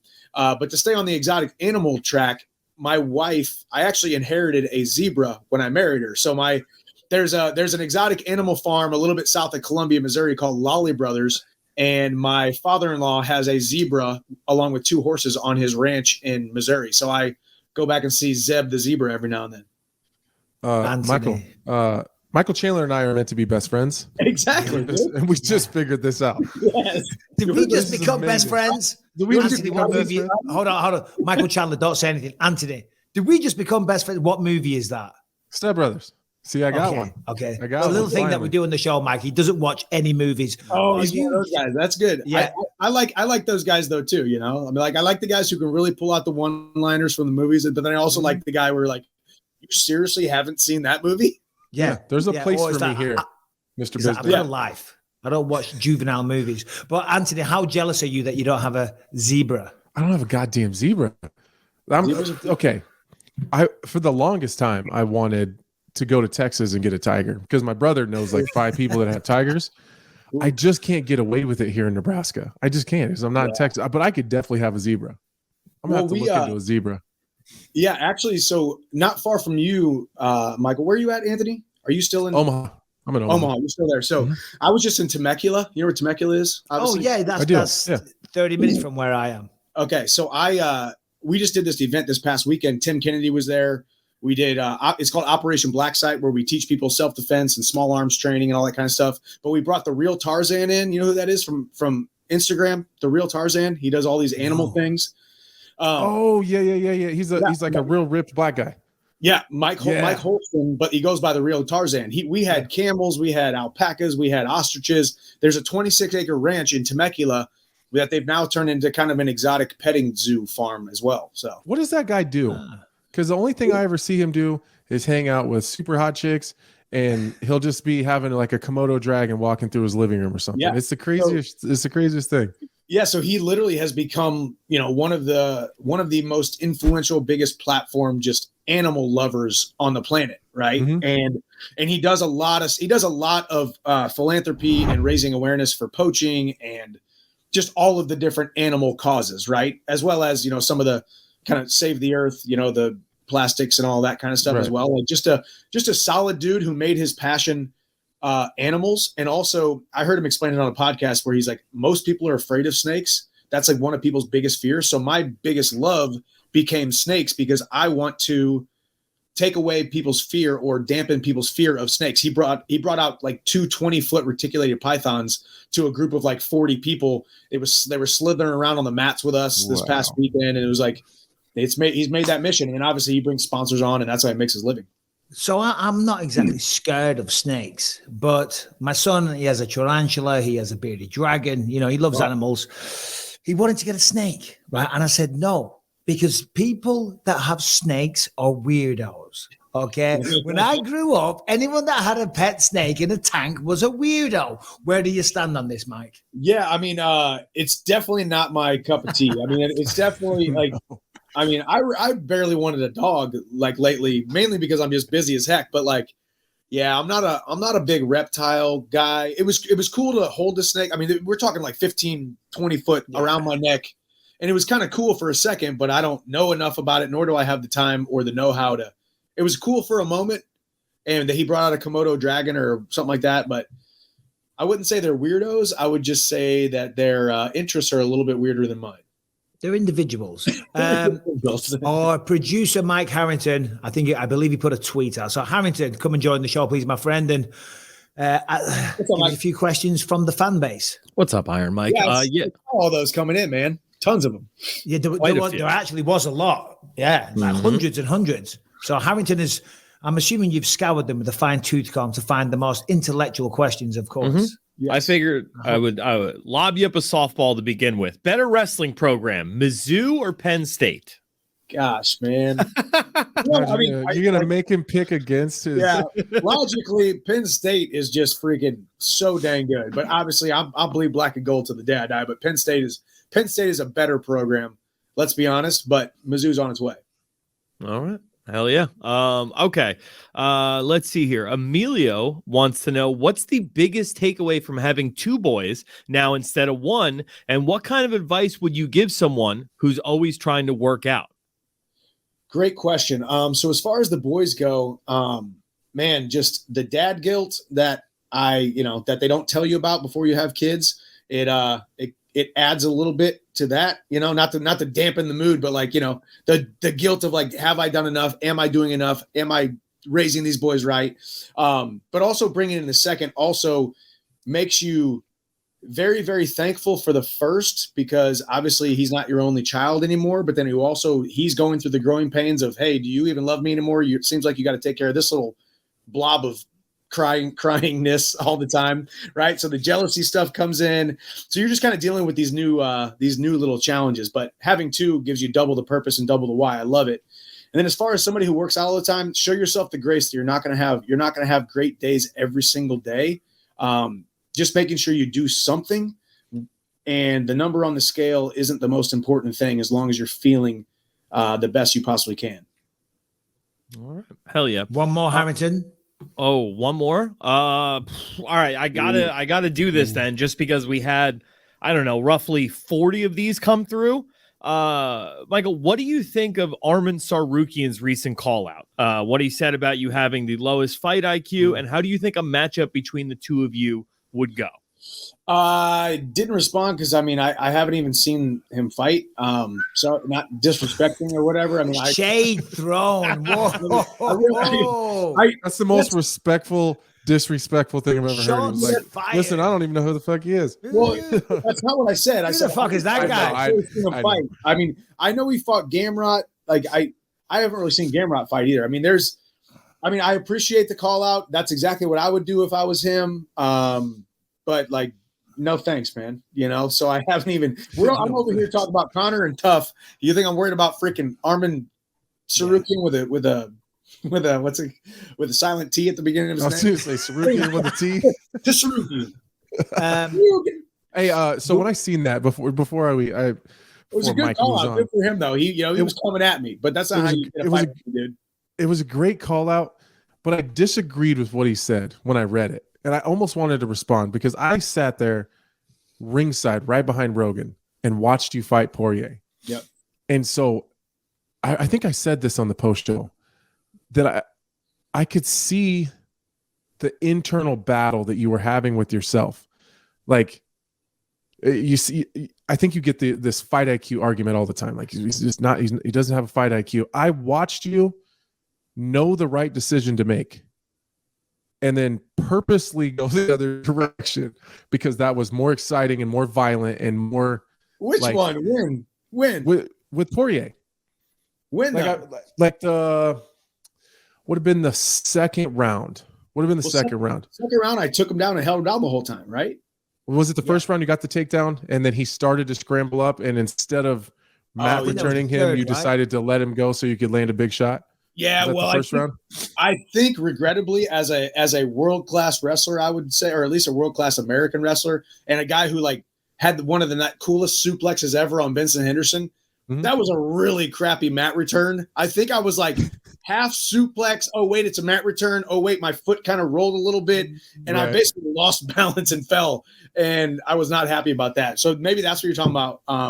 And it could be. It just like I can see watching you that like I could see you getting wrapped up into the moment and just living in the moment you guys were in.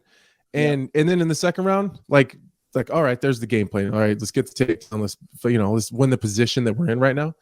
I don't know. I just never have agreed with the fight IQ part of it. I think there's other battles going on there. And of course you can't say all that in a tweet. So I didn't want to, that's his business. Yeah. Well, number one, thank you for almost coming to my defense. And number two, thank you for saying what you said here. No, I appreciate it because, I mean, it's also awesome too. I mean, it's beautiful that people can sit there in their armchair quarterback position and say, this guy should have made this decision or make that decision. And we're making split second decisions, right, with the best information that we have, or making split second bad decisions when, I mean, it's just, it's part of it, man. But isn't that beautiful, Mike? Because the sport has grown so much that we experience that these days. You know what I mean? Obviously, with the exposure comes the good and the bad. We'll let you go on this, and thanks for your time, Mike. Really, really appreciate it. Wonderful talking to you, getting to know you a little bit better. And I'm sorry if I put you on the spot a little bit here, but I feel like you'd be the type of guy that has something good to say about this. First of all, let us know about this fitness app that you're working on. So please tell us all about that. But also, we have a lot of men, obviously young men that watch this podcast, and we have a nice little community. And we often have questions that come in from people that are struggling in life. They're struggling to find their place. They don't know what to do with themselves. They're maybe going through depression or something like that. What would you say to a young man out there that's kind of lost, that's struggling to find his way in life, that, trying to turn things around? Have you got any words of wisdom? I feel like you have. I do. Yeah, no, thank you for asking. First of all, my fitness app, people have been talking to me about it for years. I put all these workouts on Instagram, like, hey, when are you coming out with your programs? I finally did it, walkonfit.com. And we have an app, Walk On Fitness, and that will in turn also have a diet and a mindset component. I'm sitting here in my studio. I got my microphones here. Like I get on the mic and I want to bring value to people because I do think, anybody who's struggling with self-image or doubt or depression, I've dealt with all of these things. Imagine the cognitive dissonance of a guy who sits here and tells people that I want to be a world champion and be under the bright lights, which comes with the lights, the money, the fame, all the things that I say that I want. Yet I still have this little guy from the little town telling me, no, you shouldn't do that. That makes you a bad person. Who are you to go out there and do those things? And I've even had seasons of my life, guys, when I've been on top of the world, where I've been at my lowest point because the devil and the enemy is always coming to kill, steal, and destroy, especially when you are at your best and when you're at the top of the mountain. That's where when you're at your most vulnerable, because he knows right where your chinks in your armor are. And the best thing that you can do when you lose that clarity, when we talk about depression, we talk about lack of self-image, we talk about, I don't know what to do next. A lot of times it's a clarity problem. And breaking the trust to yourself day in and day out by not doing the things that you need to do or not checking enough things off of the list that you need to get done to make yourself successful is the easiest way to get yourself out of that slump. So a couple of practical things. I had a rough go after this fight because of the fight and then some other things that I'm kind of just going through, lack of clarity, right? Whenever I started taking control of my day, waking up earlier than my family, waking up at 5:45, getting in my devotional, visualizing and getting in my journal and saying thank you every morning and thank you every night. And then I'm doing things like my cold plunges, doing things like making sure I'm working out, making sure I do these certain things that I can check off the list. Is journaling going to make me the best in the world, or waking up at 5:45? Is that really going to make a huge difference for me in my life? I don't know. For me, it has, but it's one thing that I can check off the box. Can check off the list that says I can trust Michael Chandler. I can trust me to get this, and this done, because as you guys have seen, the brightest lights, your greatest moment of opportunity, you have to be able to trust yourself. And if you can't trust yourself in the small things, you're never going to be able to trust yourself in the huge, the large, the exponential, under the brightest lights. So a lot of times it's depression and lack of self-image, or the pain or the self-deprecating thoughts because of lack of clarity. So give yourself permission to check off the boxes every single day by practical little things that you can do to gain trust in yourself and watch it compound itself. Because if you want to be trusted in the big things, you have to first be trusted in the small things. Wow. Love that. Very well said. Love it. I mean, as you say there, it's all about routine and discipline to a certain degree. It really is. I think that's a beautiful place to end, Mike. Thank you very much on behalf of myself, Anthony, all the believers. Anthony can speak for himself. He's like, shut up, Bisping. I can say thank you. Mike, can't wait to see you back in the octagon doing what you do. I believe you and Anthony are teaming up on the post-fight or the pre-fight show soon. Yeah, are you there on the 9th, the February 9th? Yeah, in Bristol. Nice. Yeah, I'll be up there too. Yeah, I'll be there. Yeah, we should. We'll talk about zebras and stuff. Perfect. Zebras. My zebra. Yeah, perfect. I can't wait. Amazing. Well, you're the man, Thanks Mike. so much, Take care, buddy. Thanks again for joining us. And we'll see you soon. Appreciate you guys. Thank you. Take care, brother. All right, guys, let's hear from BetterHelp really quick. Look, listen, never has mental health had a bigger focus on it right now, but there's still a lot of people out there that are troubled, that are held back in life, that are struggling with anxiety, temper issues, addiction, whatever it is. Most of the time, if you're honest with yourself, we've all got something that we need to address, and talking to somebody, certainly a licensed professional, that's going to help big time. And that's what BetterHelp offers. It is not a crisis line. It's not self-help. It is professional counseling done securely online. Okay. And the online is the convenient part, right? You just sign up to betterhelp.com/believe. You are matched with a licensed professional therapist. If you don't like that person, if you're not vibing, you can easily switch out. You can schedule weekly videos or phone sessions. So it's very convenient. There's financial aid available. Over 1 million people have taken charge of their mental health by using BetterHelp. So please, if there is something bothering you, then let's get it handled. Let's get it dealt with and do it in a cheap, affordable, and very, very convenient way. As I say, mental health has got a big focus on it right now, but still, sadly, there's still a lot of people suffering, a lot of people that are, spiraling into decline or depression and just not feeling very good about themselves or beating themselves up or tossing and turning at night and riddled with anxiety. Speak to somebody. It makes everything so much better, and certainly when they are a professional. So please do yourself a favor. Anthony Smith, you heard about it. He speaks to a therapist every week.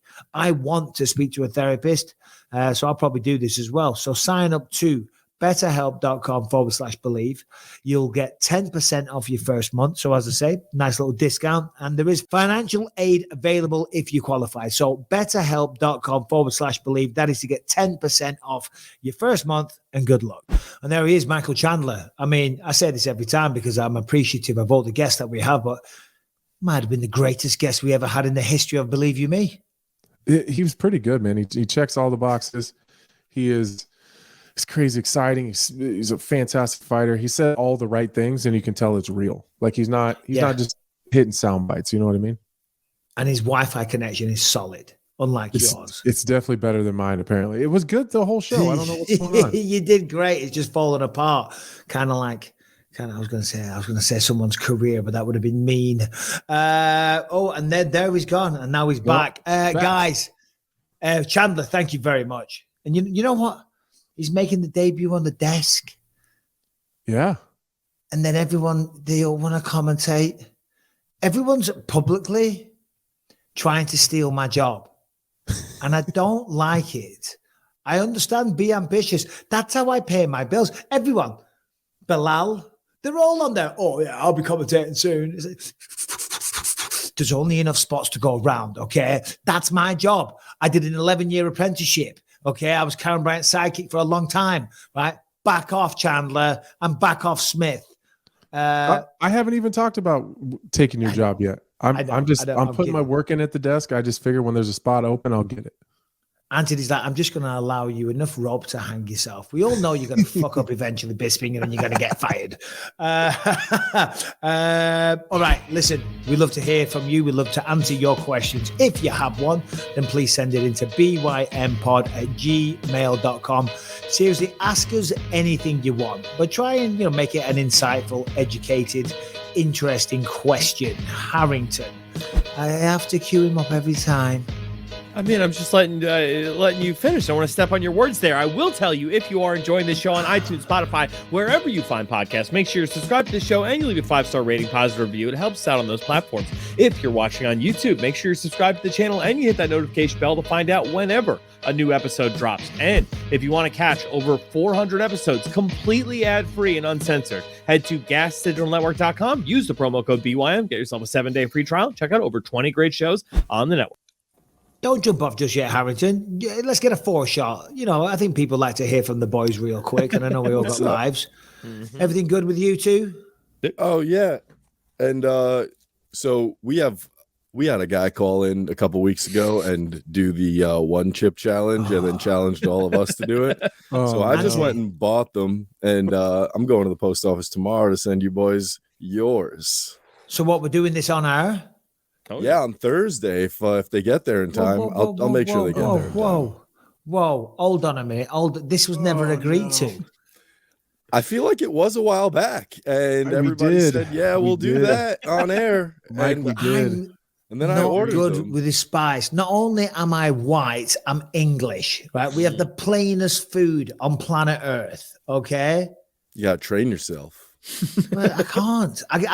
Lucas takes the piss out of me because of my spice levels. Anthony, how are you with spice? I like spicy food, but I've seen people do those 1 chip challenges before, and it's not pretty. So I have 4, so we're all going to do it.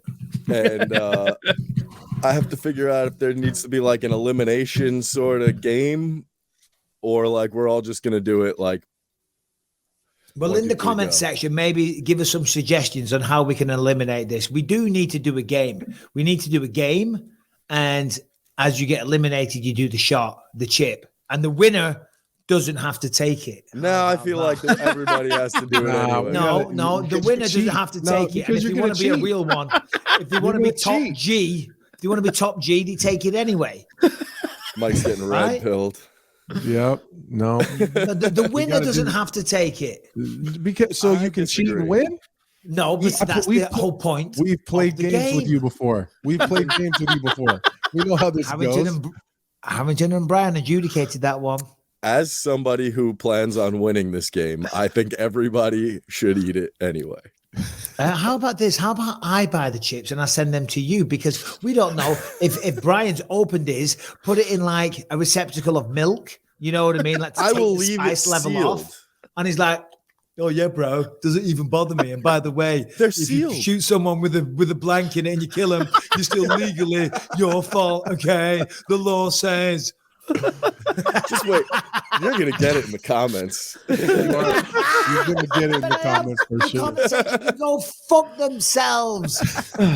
Dude, the game should just be we all take the chip and then last one who can stay on air. And the last person that cries wins. You kill your camera as you see fit. I am not good with spice. I get the piss taken out of me because when we go on the tie, I took you both there, Harrington and Brian, you can get mild, medium, and spicy. I get mild every time, and sometimes too spicy for me. And I don't care. No, you can't take it. Okay. No, I can't. I got the Inferno soup.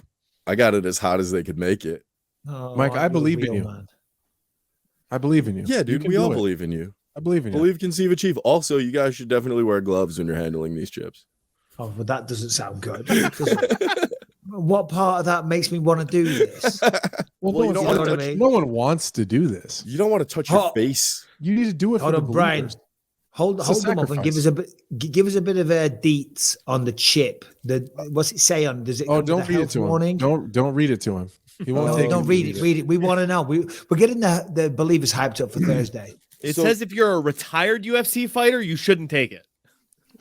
I don't think that's what it says. Whoop all your ass. It's Reaper pepper and scorpion pepper, and all the real information is on the back, but I'm leaving it sealed. So, all right, you know what? I got to open it anyway to send you to you guys. So let me pull the nutrition information out real quick. Super nutritious. Guys, I'm on a keto diet right now. If he's on keto, I'm out. It's got nothing to do with the spice, see? But if it ain't keto... There's just blue corn, sunflower, or safflower oil, Carolina Reaper pepper, scorpion chili pepper, salt. Not that big of a deal. A little bit of salt. That's all keto. Scorpion pepper. They are sealed. Whoa. They are sealed. There's a seal on them. It will be sealed when it gets to you. Does it say how many Scoville units? It should. I can Google that for sure. Don't do it. This chip will shock you. Just gotta eat it. That's the only information it gives you. Anthony, will you do it the whole chip in one bite? Just done. We're all going to. No, I know, but the whole chip. Not a nibble. You can't nibble it. One big just chip. A little taste. Break a bit it's a off, little the whole. chip, Mike. They're not very big. It's okay. You got a couple days to ease into it. Well, just 1.7 million Scoville units. I'm seeing 2 million. 1.21 gigawatts. Hold on, 1.7 million what? Spicy units. That sounds like a lot. It's probably a lot. So it sounds like someone might die. Right, listen, let's get these questions done. We can all get about our lives. All right, so this is the guy who sent us him doing the one chip challenge. Stay on, Hamilton. Stay on. Let's have a 4-shot. Let's have challenged us to do it. This is Christian James. What's up, BYM Podcast? It's been a long time. Merry Christmas, Happy New Year's, all that jazz. Here's my question, Bisping, before you chew me out. It's more than 2 seconds long, but I think it's an interesting question. So we always talk about the person going up for the other person's belt, right? 145, 155, etc. Well, what if this was a possibility? And I really want to hear from Lionheart since he's still competing. Let's say they wanted to fight for both belts. So on the Friday weigh-in, they both weigh in at 145. And say 12 hours or whatever later, they both weigh in at 155. That way, you've weighed in at both weight classes. People are equal weight, and then they have, say, I don't know, another 8 hours to fully go to wherever weight they want to be. Because this champ status is cool, but it would be really awesome to see them fight for both belts at once. And I think that's the honest way you could do it. So Friday, you weigh in at 145, and 12 hours later, you weigh in at 155 or whatever. Sorry, Bisping, it's more than 3 seconds. All right, let me know what you think. Harrington, go fuck yourself. That is not my brother, and thank you for the question, but that is not my issue with the 3 seconds. It is the absolute insane, right? What is that? 1.7 skulls, 1.7 million skulls on the ometer. That is fucking 5 million on the stupid ometer, right? Why don't they do the 145 and the 155 pound together? I don't think it's that's a bad idea. Retarded, right? I don't think it's a bad idea. No money. It's a stupid idea. No, he's banned. There's no reason. There's no reason to weigh in from the show. No, there's no reason to weigh in twice. To be eligible to fight for 155, you just have to weigh 155 below. So if you just weigh in at 145, then that would mean both belts are up for grabs. Yeah, but guess what? How about It's a great idea. It's a great idea. You do one at 145, you do 1 million pay-per-view buys. That's $84 million. And then a bit later, you do the one at 155. So, well, they did it at 145. Let's see who wins at 155. And essentially, that's a rematch with a different belt on the line, and they make more money. Capitalism, baby. Capitalism. Yeah. Money makes the goddamn world go around. I know. America. Why don't we just put them all on one night? Every single weight class, the belts will be on the line. We'll have no more pay-per-views for the rest of the year, but we'll do slightly above average on that one. Stupid. Banned. I think it's a great idea. I think it's a great idea, sir.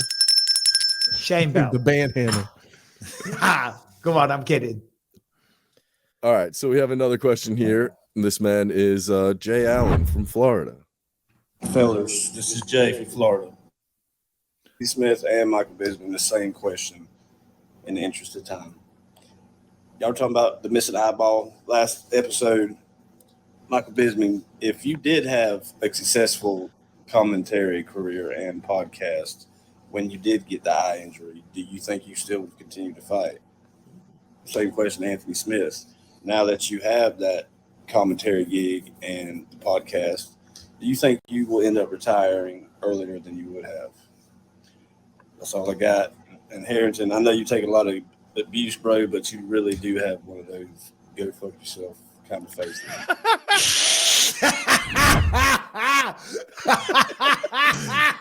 I like how he started it with, man, you do take a lot of abuse. And I expected it to be like, you're an all right guy. But this is like, no, but really go fuck yourself. Yeah. Go on, Anthony. I'll let you go first, bud.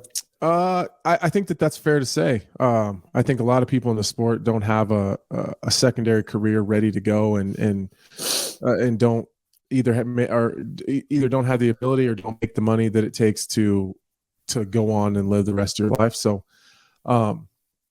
I think it's fair to say that I will not overstay my welcome in the sport. I'm not going to be fighting when I'm past my expiration date. I'm not going to be the stepping stone for every newcomer that ever comes. I'm not going to be Shogun.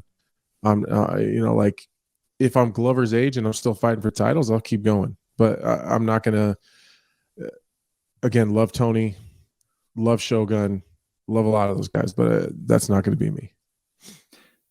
Absolutely. And nor should it be. And you should never aspire to that. But to the guy's question there, I mean, yeah, it's great, commentary, whatever, analyst work, podcasts, all the rest of it. That's great, and it's even while you're fighting, it's a nice secondary income. You make a bit of money, all the rest of it, and it's something to do with your spare time. But there's no way on earth that can replace what you do inside an octagon. You know what I mean? It doesn't matter. This could pay 1,000 times more. It'd have to be 1,000,000 times more because it doesn't, believe it or not, we don't get paid a lot.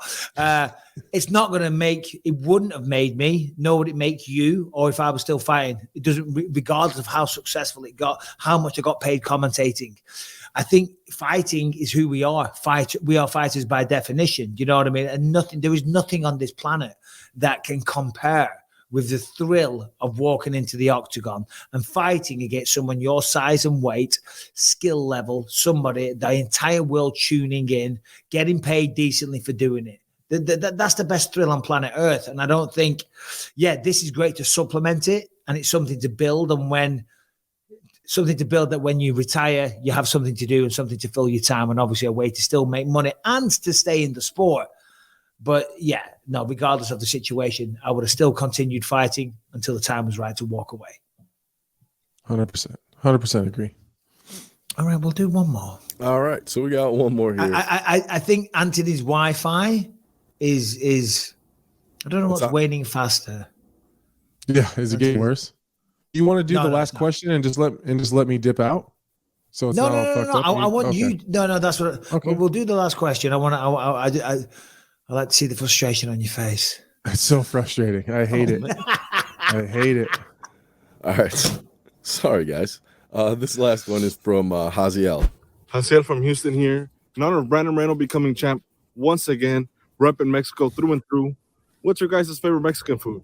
Bisping, you're from Cali, so I expect some quality cuisine answers out of you.